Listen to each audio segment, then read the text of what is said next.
Cred എന്നുള്ള ആപ്പിനെ കുറിച്ചോ അതല്ലെങ്കിൽ ക്രെഡ് എന്നുള്ള പരസ്യങ്ങളോ നിങ്ങൾ പല രീതിയിൽ കണ്ടിട്ടുണ്ടാവും. എന്നാൽ ഈ ഒരു ആപ്ലിക്കേഷൻ എങ്ങനെയാണ് ഉപയോഗിക്കുക, എന്താണ് ഇതിൻ്റെ ഗുണങ്ങൾ, ഏതെല്ലാം രീതിയിലാണ് ഇതിനെ ഉപയോഗിക്കുക എന്നുള്ളതൊന്നും പലർക്കും അറിയില്ല. ഇന്നത്തെ വീഡിയോയിലൂടെ ക്രെഡ് എന്ന ആപ്ലിക്കേഷനെ കുറിച്ചുള്ള പൂർണ്ണമായിട്ടുള്ള ഡീറ്റെയിൽ ആയിട്ടുള്ള വീഡിയോ ആണ് ചെയ്യുന്നത്.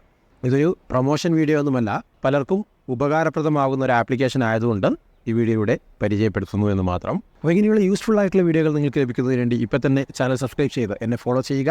ഇത്ര കാലമായിട്ട് ഈ കാര്യം അറിയില്ലല്ലോ ബ്രോ, പറഞ്ഞതിന് താങ്ക്സ് എന്ന് പറയാൻ ആഗ്രഹിക്കുന്നവരാണെങ്കിൽ വീഡിയോയ്ക്ക് താഴെ കമൻറ്റ് ചെയ്ത് അറിയിക്കുക. നല്ല രീതിയിൽ എല്ലാവരിലേക്കും ഷെയർ ചെയ്ത് കൊടുത്തോ, അറിയാത്തവർ അറിഞ്ഞിരിക്കട്ടെ. അപ്പോൾ നമുക്ക് നോക്കാം എങ്ങനെയാണ് ക്രെഡ് ഉപയോഗിക്കുന്നത്, എന്തൊക്കെയാണ് ഇതിൻ്റെ ഗുണങ്ങളെന്ന്. ഹായ്, എല്ലാവർക്കും നമസ്കാരം. ഞാൻ ജാബിർ വരിക്കോടൻ. ഫേസ് ടൈം എന്നതിൻ്റെ ഈ ചാനലിലേക്ക് എല്ലാവർക്കും സ്വാഗതം.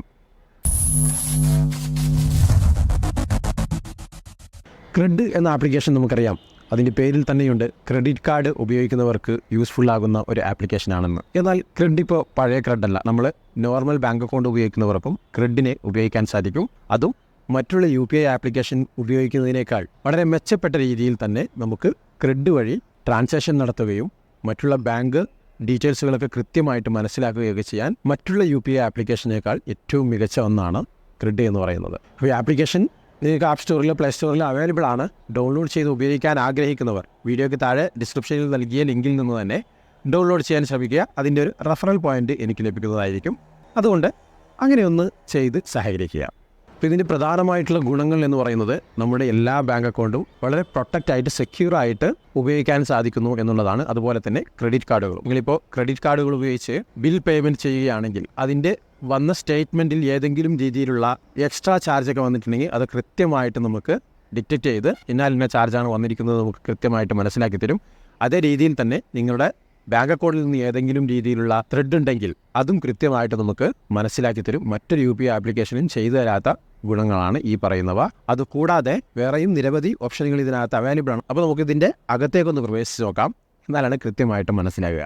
അപ്പോൾ നമ്മൾ ക്രെഡ് ആപ്പ് ഓപ്പൺ ചെയ്ത് കഴിഞ്ഞാൽ നിങ്ങൾക്ക് ഇതേ രീതിയിലായിരിക്കും കാണാൻ സാധിക്കുന്നത്. നിങ്ങൾ ആദ്യം പുതിയതായിട്ട് ഉപയോഗിക്കുകയാണെങ്കിൽ നിങ്ങളുടെ ഡെബിറ്റ് കാർഡ് ഉപയോഗിച്ച് ലോഗിൻ ചെയ്യുക, അതല്ലെങ്കിൽ ക്രെഡിറ്റ് കാർഡ് ഉപയോഗിച്ച് ലോഗിൻ ചെയ്യുക.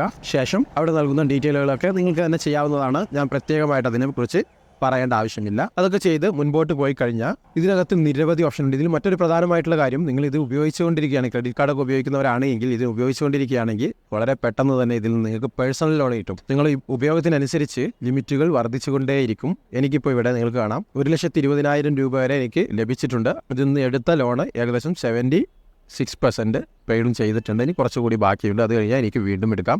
അതല്ലെങ്കിൽ പെയ്ഡ് ചെയ്യുന്നതിനനുസരിച്ച് ബാക്കിയുള്ളത് നമുക്ക് പിൻവലിക്കാം. അങ്ങനെയൊക്കെയുള്ള ഓപ്ഷനുകൾ ഇത് അവൈലബിൾ ആണ്. വളരെ ബുദ്ധിമുട്ടിയിരിക്കുന്ന സമയത്ത് നമുക്ക് യൂസ്ഫുൾ ആകുന്നൊരു മെത്തേഡ് കൂടിയാണിത്. പക്ഷേ ആരും ലോൺ എടുക്കരുത് അനാവശ്യമായിട്ട് എന്നുകൂടി ഒന്ന് അഭ്യർത്ഥിക്കുകയാണ്. അതിന് താഴെയായി ചെക്ക് ബാലൻസ് എന്നുള്ള ഓപ്ഷനുണ്ട്. ഏതൊരു UPI ആപ്ലിക്കേഷനും ഇല്ലാത്തൊരു ഓപ്ഷനാണ് ഈ ഓപ്ഷൻ. നിങ്ങൾക്ക് ഇപ്പോൾ തോന്നുന്നുണ്ടാവും എല്ലാ UPI ആപ്പിലും ഇങ്ങനൊരു ഓപ്ഷൻ ഉണ്ടല്ലോ എന്ന്. പക്ഷേ അതിൽ നിന്ന് വ്യത്യസ്തമായിട്ടുള്ള ഒരു ഓപ്ഷനാണ് നമുക്ക് ഇതിൽ അവൈലബിൾ ആയിട്ടുള്ളത്. അപ്പോൾ ആ ഒരു ഭാഗത്ത് ക്ലിക്ക് ചെയ്ത് കഴിഞ്ഞാൽ നിങ്ങളുടെ എല്ലാ അക്കൗണ്ടിൻ്റെ ബാലൻസും ഇവിടെ നിങ്ങൾക്ക് കാണാൻ സാധിക്കും. മറ്റുള്ള ആപ്പിൽ നിന്ന് വ്യത്യസ്തമാകുന്നത് തന്നെ ഇതാണ്. ടോട്ടൽ നിങ്ങളുടെ ഏതൊക്കെ അക്കൗണ്ട് ഉണ്ടോ അതിൽ എത്രയൊക്കെ ഓരോരോ അക്കൗണ്ടിലും വ്യത്യസ്തമായിട്ട് എത്ര ബാലൻസ് ഉണ്ട് എന്നുള്ളത് കൃത്യമായിട്ട് നിങ്ങൾക്ക് ഇവിടെ മനസ്സിലാക്കാൻ സാധിക്കും. ബാക്കിയുള്ളത് അങ്ങനെയല്ല. ഓരോന്ന് പോയി നമ്മളെന്താ കോഡ് അടിച്ച് അങ്ങനെ അടിച്ച് ഇങ്ങനെ അടിച്ചൊക്കെ ചെക്ക് ചെയ്യണം. എങ്കിൽ മാത്രമേ അത് എത്ര ബാലൻസ് ഉണ്ട് എന്ന് കാണിക്കുകയുള്ളൂ. ഇത് നമ്മൾ ഒരു വട്ടം സെറ്റ് ചെയ്ത് വെച്ച് കഴിഞ്ഞാൽ പിന്നെ അതിനകത്ത് എല്ലാ ബാലൻസുകളും കാണിക്കുന്നതായിരിക്കും. അത് ഏറ്റവും മുകളിലായിട്ട് തന്നെ നിങ്ങൾക്ക് സെറ്റ് ചെയ്യാനുള്ള ഓപ്ഷനും അവൈലബിൾ ആയിരിക്കും. അത് കഴിഞ്ഞാൽ നിങ്ങൾക്ക് ഇനി അടക്കാനുള്ള ബിൽ പേയ്മെൻറ്റുകളും ഇവിടെ കൃത്യമായിട്ട് നിങ്ങൾക്ക് കാണാം. ഞാനിപ്പോൾ റീസെൻ്റായിട്ട് അടയ്ക്കേണ്ട ബില്ലുകളാണ് ഇവിടെ കണ്ടുകൊണ്ടിരിക്കുന്നത്. ഇതേ രീതിയിൽ എല്ലാ ക്രെഡിറ്റ് കാർഡുകളുടെ ബില്ലും നിങ്ങൾക്ക് ഇവിടെ നിന്ന് മനസ്സിലാക്കാം. അതുകൂടാതെ ഈ ഭാഗത്ത് ക്രെഡിറ്റ് കാർഡ് എന്നുള്ള ഭാഗത്തേക്ക് പോയി കഴിഞ്ഞാൽ മൊത്തം ക്രെഡിറ്റ് കാർഡ് ഓരോന്നും നിങ്ങൾക്ക് ഇതിലേക്ക് ആഡ് ചെയ്യാം. ആഡ് ചെയ്യണമെന്നുണ്ടെങ്കിൽ ആഡ് ക്രെഡിറ്റ് കാർഡ് എന്നുള്ള ഓപ്ഷൻ ഉണ്ട്. അവിടെ ക്ലിക്ക് ചെയ്തുകൊണ്ട് നിങ്ങൾക്ക് ഇതിലേക്ക് കാർഡിനെ ആഡ് ചെയ്യാൻ സാധിക്കുന്നതാണ്. ഞാനിപ്പോൾ സ്ക്രീൻ റെക്കോർഡ് ചെയ്യുന്നത് കൊണ്ട് അതിവിടെ കാണിച്ചു തരുന്നില്ല. അങ്ങനെ എല്ലാ കാർഡുകളുടെ ഡീറ്റെയിൽസുകളും നിങ്ങൾക്ക് ഇവിടെ നിന്ന് മനസ്സിലാക്കാം. അതുപോലെ കാർഡ് പേയ്മെൻറ്റ് ചെയ്യാൻ വളരെ യൂസ്ഫുൾ ആയിട്ടുള്ള ഒന്നാണ്.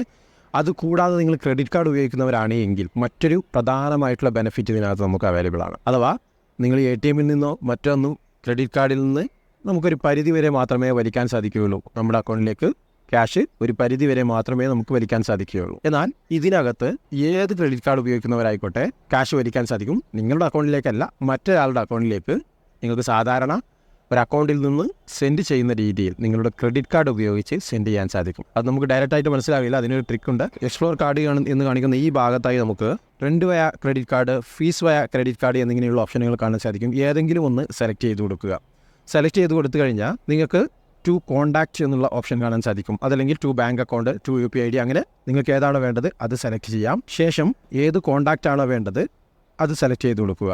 ആ കോൺടാക്റ്റ് സെലക്ട് ചെയ്തതിന് ശേഷം നമുക്ക് ആവശ്യമായ എമൗണ്ട് ഇവിടെ ടൈപ്പ് ചെയ്യുക. ഇവിടെ 1000-ന് മുകളിലേക്കാൾ മാത്രമേ നമുക്ക് ക്യാഷ് ഇത് വലിയ രീതിയിൽ അയക്കാൻ സാധിക്കുള്ളൂ, അതിന് താഴേക്ക് പറ്റില്ല. അതിനുശേഷം ഏത് രീതിയിലുള്ള ഫീസാണ് വേണ്ടത് എന്നുള്ളത് സെലക്ട് ചെയ്യുക. ട്യൂഷൻ ഫീസ്, അതുപോലെ ഹൗസ് റെൻറ്റ്, അതിനിപ്പുറത്തായി സ്കൂൾ ഫീസ്, അതുപോലെ മെയിൻ്റനൻസ് ചാർജ്, അതല്ലെങ്കിൽ കോളേജ് ഫീസ്, അതുമല്ലെങ്കിൽ ഓഫീസ് റെൻറ്റ്, അതല്ലെങ്കിൽ ബ്രോക്കറേജ്, അതുമല്ലെങ്കിൽ സെക്യൂരിറ്റി ഡിപ്പോസിറ്റ്, അതുമല്ലെങ്കിൽ ടോക്കൺ എമൗണ്ട്, ഇങ്ങനെ നിന്ന് ഏതെങ്കിലും ഒന്ന് നിങ്ങൾക്ക് സെലക്ട് ചെയ്യാം. അതിനനുസരിച്ച് നിങ്ങൾക്ക് വ്യത്യസ്തമായിട്ടുള്ള എമൗണ്ടുകൾ പല തവണയായിട്ട് പല കാറ്റഗറിയിലായിട്ട് നിങ്ങൾക്ക് അയക്കാൻ സാധിക്കും. ആവശ്യമായത് സെലക്ട് ചെയ്തതിന് ശേഷം താഴെ കാണുന്ന പേ വയ ക്രെഡിറ്റ് കാർഡ് എന്നുള്ളത് കൊടുത്തു കഴിഞ്ഞാൽ ആ ഒരു അയക്കുന്ന വ്യക്തിയുടെ, നിങ്ങൾ ആർക്കാണോ അയക്കുന്നത് അവരുടെ പാൻ കാർഡ് ഇവിടെ ടൈപ്പ് ചെയ്ത് കൊടുക്കുക. പാൻ കാർഡ് ടൈപ്പ് ചെയ്തതിന് ശേഷം പ്രൊസീഡ് നൽകി സാധാരണ നിങ്ങൾ പണം മറ്റുള്ള ബാങ്കിൽ നിന്ന് UPI അയക്കുന്ന രീതിയിൽ MPIN കാര്യങ്ങളും അയച്ചുകൊണ്ട് അവർക്ക് അയച്ചു കൊടുക്കാൻ സാധിക്കും. 24 മണിക്കൂറിന് ശേഷമാണ് അവർക്കത് ലഭിക്കുക.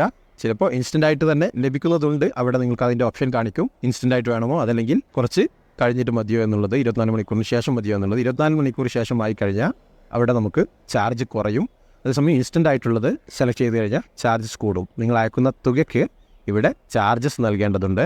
1,00,000-ന് ഏകദേശം 2,750 രൂപയെങ്ങാനും നമ്മുടെ ചാർജ് ഇവിടെ നൽകണം. അത് പലിശയല്ല, അതിൻ്റെ ട്രാൻസാക്ഷൻ ചാർജ് എന്നുള്ള രീതിയിലാണ് ക്രെഡ് നമ്മുടെ കയ്യിൽ നിന്നും പണം ഈടാക്കുന്നത്. അപ്പോൾ ഇതേ രീതിയിൽ ക്രെഡിറ്റ് കാർഡ് ഉപയോഗിക്കുന്നവർക്ക് പണം പിൻവലിക്കാനും വളരെ എളുപ്പമാണ്. അതുപോലെ ബില്ല് നേരത്തെ പറഞ്ഞു, മറ്റുള്ള ഏത് രീതിയിലുള്ള ബിൽ പേയ്മെൻറ്റിനും ഇത് ഉപയോഗിക്കാൻ സാധിക്കും. അതോടൊപ്പം തന്നെ ഓരോ പേയ്മെൻറ്റിനും നമുക്ക് റിവാർഡുകൾ ലഭിക്കുന്നതായിരിക്കും. റിവാർഡ് പോയിന്റുകളും മറ്റുള്ള ഓപ്ഷനുകളും ലഭിക്കുന്നതായിരിക്കും. അതിൽ നിന്നൊക്കെ നിങ്ങൾക്ക് റിവാർഡുകളും ഇതേ രീതിയിൽ ക്ലെയിം ചെയ്യാൻ സാധിക്കും.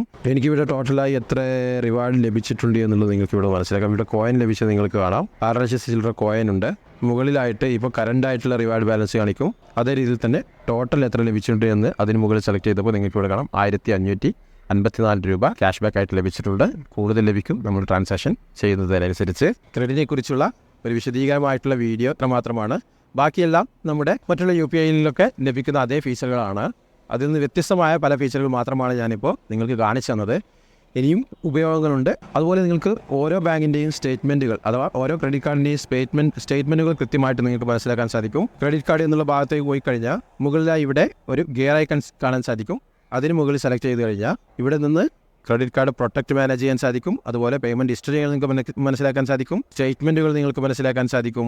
ലിങ്ക് ചെയ്ത കാർഡുകൾ ഏതൊക്കെയെന്ന് മനസ്സിലാക്കാൻ സാധിക്കും. കാർഡ് റിമൂവ് ചെയ്യണമെങ്കിൽ അങ്ങനെ ചെയ്യാൻ സാധിക്കും. അതുപോലെ ഹെൽപ്പ് ലൈന് മറ്റുള്ള സപ്പോർട്ടുകളൊക്കെ ചെയ്യാൻ ഈ ഒരു ഭാഗം നിങ്ങൾക്ക് സെലക്ട് ചെയ്യാം. അതുപോലെ പുതിയ കാർഡ് ആഡ് ചെയ്യാനും ഈ ഒരു ഭാഗം തന്നെ ഉപയോഗിക്കുന്നതാണ്. പേയ്മെൻറ്റ് ഹിസ്റ്ററി എന്നുള്ള ഭാഗം സെലക്ട് ചെയ്ത് കഴിഞ്ഞാൽ ഏത് കാർഡിൻ്റേത് എന്ന് സെലക്ട് ചെയ്തുകൊണ്ട് നിങ്ങൾക്ക് അതിൻ്റെ ഹിസ്റ്ററിയും മറ്റുള്ള ഡീറ്റെയിൽസുകളും മനസ്സിലാക്കാം. ഏതെങ്കിലും രീതിയിലുള്ള പ്രശ്നങ്ങൾ ഇതിനകത്ത് നേരിടുകയാണെങ്കിൽ അതിനും സപ്പോർട്ട് പെട്ടെന്ന് തന്നെ ലഭിക്കുന്നതുമായിരിക്കും. അപ്പോൾ എന്തായാലും ക്രെഡിനെ കുറിച്ച് അറിയാൻ ആഗ്രഹിച്ചവർ, ക്രെഡ് ഉപയോഗിക്കാൻ ആഗ്രഹിച്ചവർക്ക് ഈ ഒരു വീഡിയോ യൂസ്ഫുൾ ആയിരിക്കും. നിങ്ങൾ ഇതുവരെ ക്രെഡ് ഉപയോഗിക്കാത്ത ആളുകളാണെങ്കിലും ഒന്ന് ഉപയോഗിച്ച് നോക്കുക. തീർച്ചയായും മറ്റുള്ളതിൽ നിന്ന് വ്യത്യസ്തമായ യൂസ്ഫുൾ ആകുന്ന സിമ്പിളായിട്ടുള്ള ഒരു ആപ്ലിക്കേഷനാണിത്. അപ്പോൾ എന്തായാലും വീഡിയോ ഇഷ്ടപ്പെട്ടെങ്കിൽ ലൈക്ക് ചെയ്യുക. അഭിപ്രായങ്ങളും മറ്റു നിർദ്ദേശങ്ങളും വീഡിയോയ്ക്ക് താഴെ കമൻറ്റ് ചെയ്തറിയിക്കുക. മറ്റുള്ളവരിലേക്കും വീഡിയോ നല്ല രീതിയിൽ ഷെയർ ചെയ്തെടുക്കുക. അപ്പോൾ എന്തായാലും പുതിയൊരു ടോപ്പിക്കായിട്ട് നമുക്ക് വീണ്ടും കണ്ടുമുട്ടാം. അതുവരേക്കും ചാനൽ സബ്സ്ക്രൈബ് ചെയ്ത് കാത്തിരിക്കുക. നന്ദി, നമസ്കാരം.